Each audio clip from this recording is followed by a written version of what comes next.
शीतल जी, बस अगर हम कहना। मान लें कि चलिए ये सर्वोच्च अदालत है देश की, उसने सोच समझकर ही कहा होगा जो कुछ भी टिप्पणियां की हैं, तो सवाल तो सरकार पर उठता है फिर। प्रश्न चिन्ह लगता है मोदी जी की क्षमताओं पर, मोदी जी की सरकार की क्षमताओं पर और उन राज्यों की सरकारों की क्षमताओं पर जहां बीजेपी है। वो क्या कर रही है, इतने इतने सालों से सत्ता में है और फिर भी धर्मांतरण हो रहा है। कानून बना लिए उन्होंने, फिर भी धर्मांतरण हो रहा है। तो ये नकारा अकुशल सरकारों का जमावड़ा है। इसमें दो पक्ष हैं। एक तो जो पाठक जी ने कहा, मैं थोड़ा सा उसको संवर्धन करना चाहूंगा। सेम याचिका सेम याचिकाकर्ता द्वारा जून में हाई कोर्ट में भी डाली गई थी। हाई कोर्ट में उन्होंने कहा कि इसमें मटेरियल क्या है। जी। आप जो बातें कह रहे हैं जनरल बातें हैं, ठीक है, हो सकता है ऐसा हो रहा हो, बड़ी गंभीर बात है, लेकिन पूछा कि इसमें मटेरियल क्या है, आपके पास तथ्य क्या है। तो उन्होंने एक सोशल मीडिया पेज वेज का कुछ हवाला दिया। उन्होंने कहा देखिए ये तो चीजें ऑर्केस्ट्रेट की जा सकती हैं, ये नहीं। हमें आप जो आप समझते हैं कि मटेरियल का मतलब क्या है, आप वकील हैं, ये पूछा। और उसके बाद वहां जो सरकार की ओर से नुमाइंदा था, दोनों तरफ हमें ये लग रहा है, सुप्रीम कोर्ट में भी और हाई कोर्ट में भी, वो भी इच्छुक था कि इस मामले पे नोटिस हो जाए और आगे चले। कह रहा था हम इसको दिखवाएंगे और ये करेंगे वो करेंगे, लेकिन कोर्ट ने वहां नोटिस नहीं किया।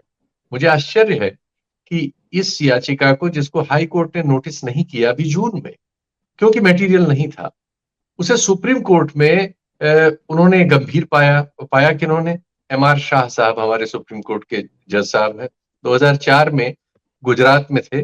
गुजरात में किस तरह से कॉलेजियम में लोग आते हैं वो अलग एक विषय है, लेकिन ये 2004 में हाई कोर्ट में आए और उसके बाद अब सुप्रीम कोर्ट में है 4 सालों से।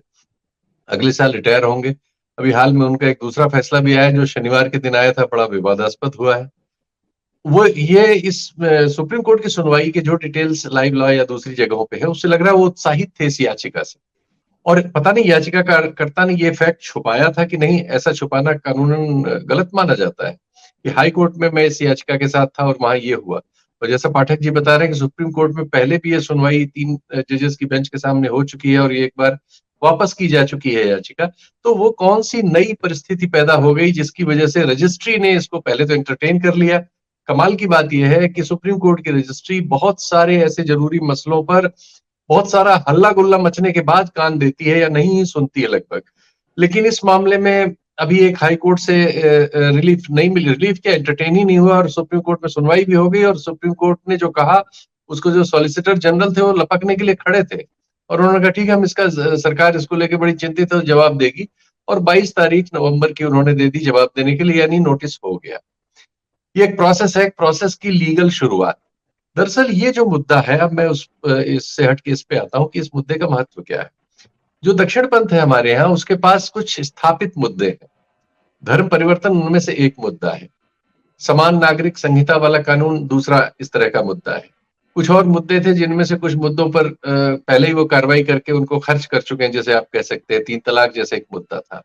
ऐसे कोई भी मुद्दे जिसको लेके वो माइनॉरिटीज को ये कह सकें कि उनमें ये पिछड़ापन है या ये कमी है या वो ये गलत है, और उनको निशाने पे कर सकें, वो सारे मुद्दे प्रिय हैं इस प्रेजेंट डिस्पेंसेशन को, ये हम जानते हैं और ये चुनाव में फायदा करते हैं। हम देख ही रहे हैं कि जिन 2 राज्यों में अभी चुनाव हो रहे हैं, उन दोनों में सबसे पहले समान नागरिक संहिता वाले कानून को चुनाव से पहले खड़ा किया गया। तो ये जो एक मुद्दा है, ये एक राजनीतिक मुद्दा है, हम ये पाते हैं। जमीन पे, धरातल पे अभी मटेरियल नहीं है, ना हमारी जनगणनाओं में ये मटेरियल कोई ऐसा आ रहा है जो इसकी ओर शंका कर सके। अब तक जो हुई है, अभी नहीं हो रही है, वो एक अलग विषय है। लेकिन जो 2011 तक के आंकड़े हमारे पास हैं, उनके बारे में झूठ बहुत बार आता है, लेकिन बाद में वो खंडित हो जाता है क्योंकि तथ्य उसकी पुष्टि नहीं किया करते। लेकिन ये मुद्दा एक राजनीतिक मुद्दा है। ये चूंकि इस बात को सामने रखता है, और चूंकि आज के युग में जब सोशल मीडिया पर ऐसे बहुसंख्य वीडियोस उपलब्ध हैं प्रचार के दोनों तरफ के, ऐसा नहीं है कि धर्मांतरण दुनिया में नहीं होता या भारत में नहीं करते लोग, या करने की कोशिश नहीं करते या करने की इच्छा नहीं रखते, ये भी कहना गलत होगा। ऐसे करने वाले भी बहुत सारे वीडियोस उपलब्ध हैं जो इस प्रचार में इस्तेमाल किए जाते हैं। और लेकिन जिस तरह से इस पिटीशन में ये इशू बनाया गया है, उसके सिर्फ 2 ही कारण हैं। एक, दक्षिण पंथ को नए नए मुद्दों की जरूरत है, ये चीज एक नया मुद्दा दे सकती है। दूसरे जो हमारे पिटीशन करता है, वो पहले आम आदमी पार्टी में थे, वहां कोई सफलता नहीं मिली उनको, तो वो फिर भाजपा में आ गए थे। और आजकल वो कई बार ऐसे मामलों में जहां पर आप देखते हैं कि बहुत उग्र किस्म के भाषण दिए जाते हैं जिन पे मुकदमे तक दर्ज होते हैं, या तो वो वहां मिलते हैं या इस तरह की याचिकाएं लेके कोर्ट्स में मिलते हैं, जो उनको निश्चित तौर पर एक बड़ी चर्चा देती है। ये मामला अब तो चूंकि नोटिस हो गया है तो उनको बड़ी चर्चा ये देगा, हो सकता है कल को कोई पद भी दे दे। जी।